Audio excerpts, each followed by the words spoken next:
Hello again and welcome to another video from the Marketing Study Guide. In this video I'm going to explain how to use and interpret the BCG matrix and how to use it for strategy and analysis purposes. My name is Jeff and I'm a long-term marketing lecturer and practitioner. You probably know the four quadrants, so the stars, question marks, etc. So I won't go back over them. And there's just the dimensions there: high growth rate, high relative market share. You can see the matrix varies by high to low, and you're probably more familiar of how it presents. Stars at the top, question marks, dogs, and then cash cows with different strategic business units or business portfolios or companies plotted onto it. So let's just work our way through the quadrants. Cash cows down here, they're obviously large businesses, having largest market share in the market, and they're in stable, mature markets. Okay, so typically you'll find that they're the market leaders or one of the market leaders. And one of the principles of the BCG matrix is that down here we have stable markets. So changes in market shares are unlikely. Sure, it's going to move fractionally, but when you think about Coca-Cola's market share today to next year, the year after, or McDonald's in fast food, it's going to be relative the same. Walmart, those sort of players, where there's always going to be the market share moving fractionally, but the core market share is not going to change substantially. The word cash cows come from the point where they make a lot of money. Instead of a cow giving milk, these cows give cash, and that money is then used to reinvest elsewhere in the business in other portfolios that are not as strong or need development or need support.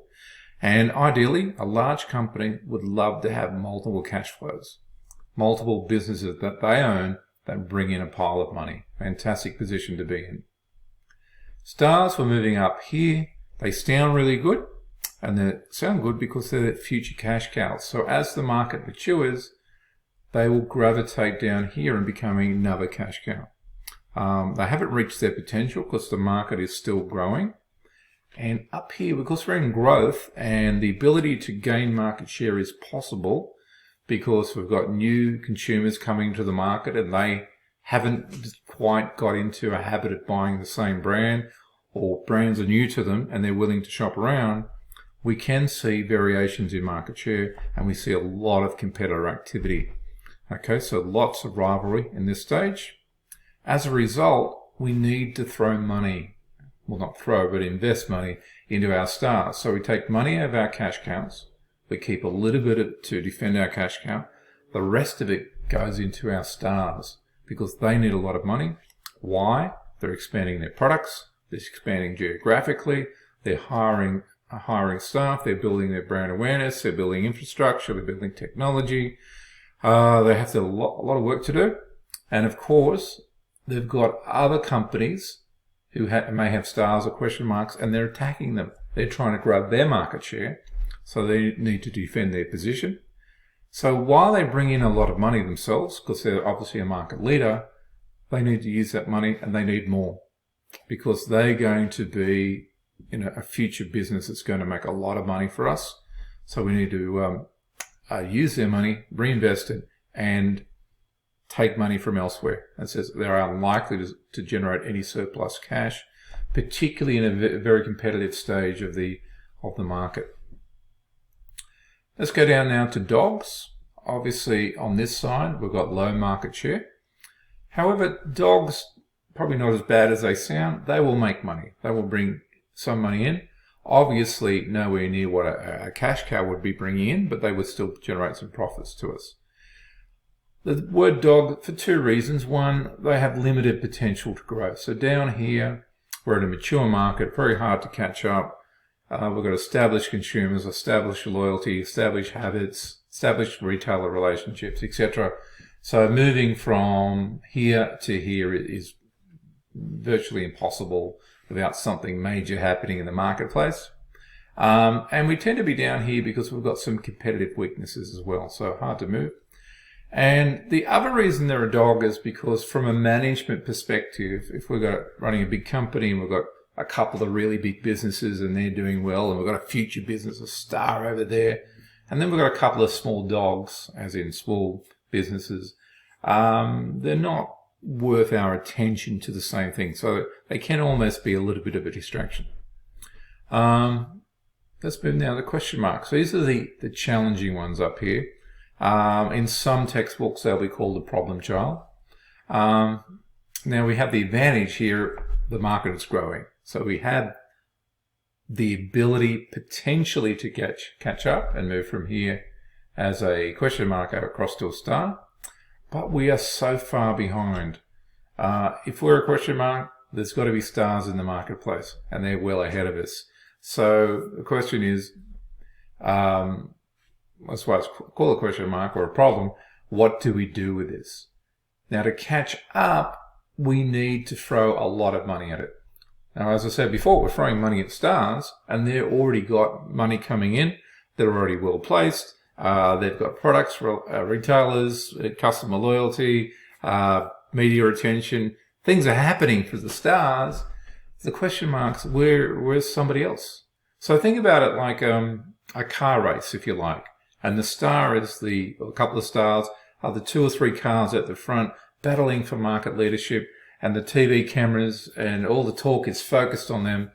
And we're number 20 in the race. And nobody cares and nobody thinks we're going to catch up. And we've got to grind to 19 and 18th position. And we have to work so hard. So we have to work double hard in compared to those people out in front. Because they're going as fast as they can. We need to go faster. Yet we're already in the race and we've fallen behind. So we've got to turn that around. So that's one of the challenges here. Okay, we pursue question marks because the market is attractive and it's going to be a big thing, and we can't afford to miss out. But the downside is they're very expensive. Okay, we invest, and it says we have to throw a lot of money at them, and we may not win.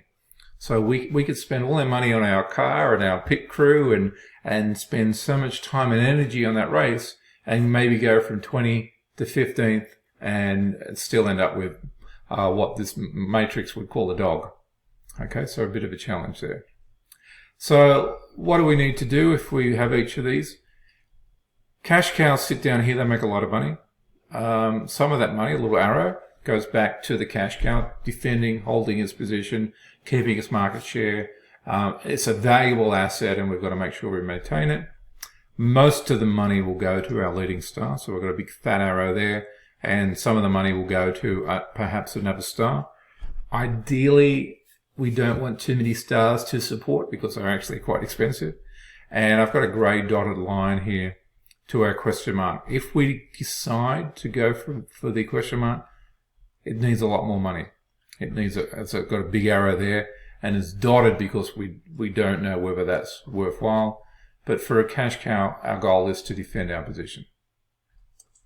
The next one is our star, okay, and it's going to take money, and money coming out of the cash cow goes up to here, and this green arrow means we actually want to strengthen our position. We want to improve our relative market share and even get stronger. This would be our ideal pathway.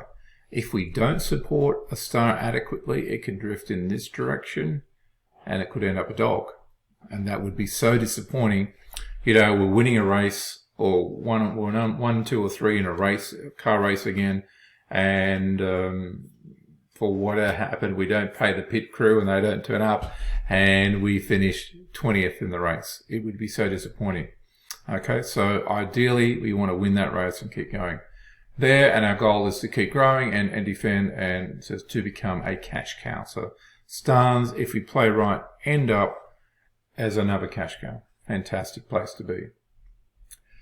Then we've got our dogs down here, and they're making some money, and I've got a little arrow because they're not making as much money, but that money would go into a star because they need as much as they can. We probably would not overly reinvest in a dog. It has limited growth potential. It's bringing in money. It's bringing in, for a large business, maybe a few $1 million a year or something like that. Relatively minor for a large company. They're happy to take that cash, funnel it somewhere else. and this business just plods along. Typically, the matrix will say, yep, that's fine, some cash is good, so we maintain it. Or if it's a nuisance to monitor, to manage, to fit into our portfolio, then we just sell it or divest it somehow. Okay, so dogs, their cash goes off to stars.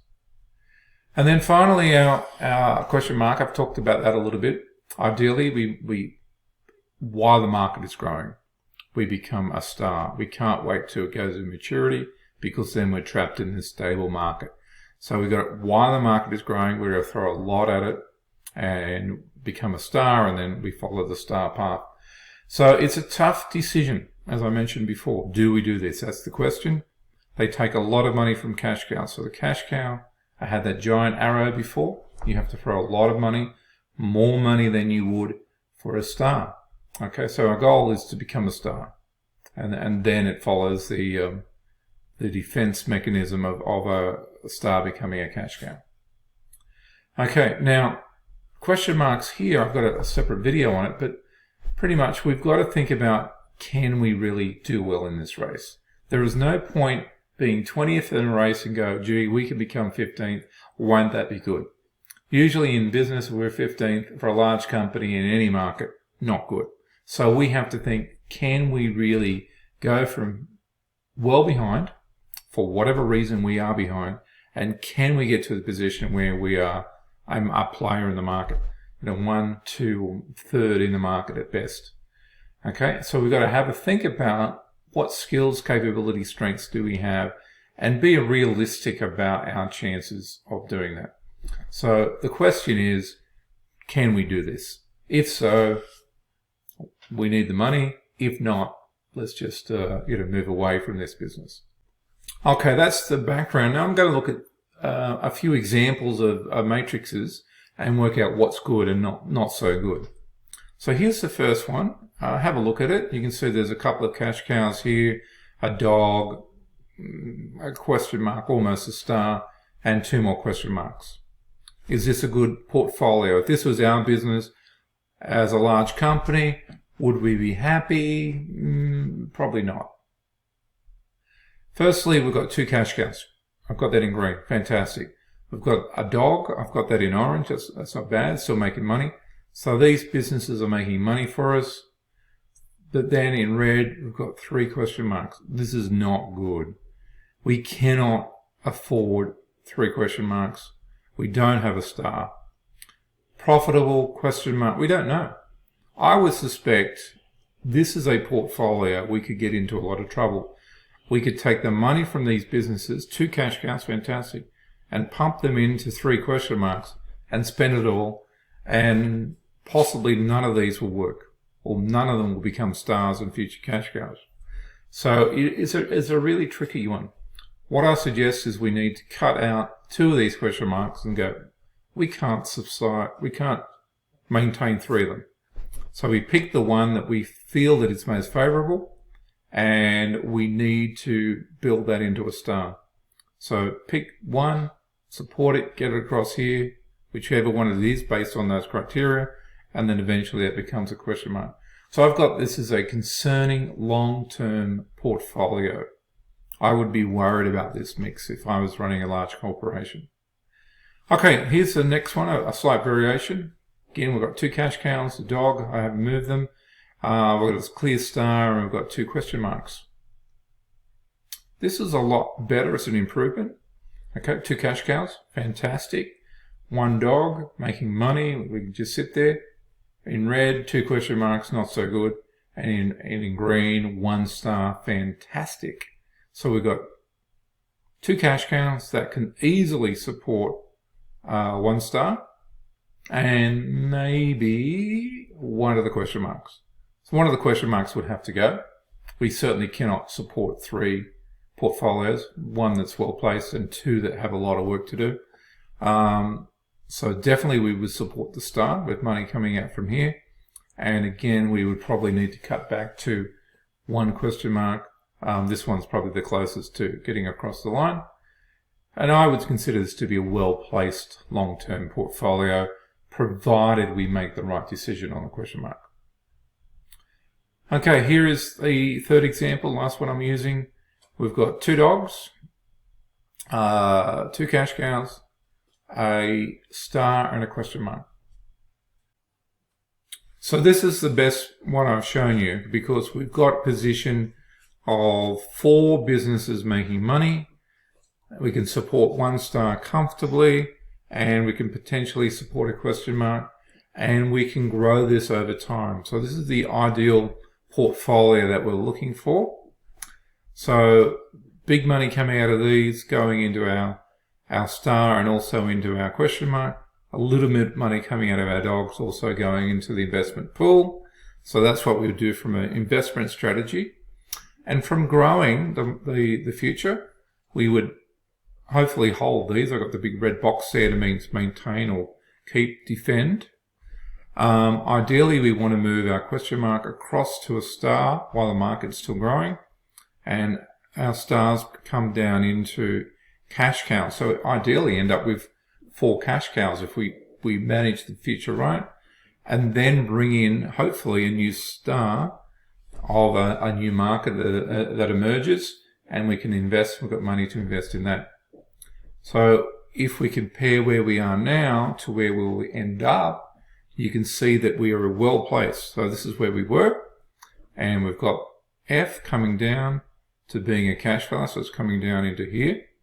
And we've got this C coming down to be another cash cow, gives us 4 cash cow, and then we have another star, and we could probably afford a second star at this point. 6 businesses making money, supporting a future cash cow, very well placed. Hopefully that was helpful. Please check out my other videos on the BCG matrix, and please subscribe to my channel.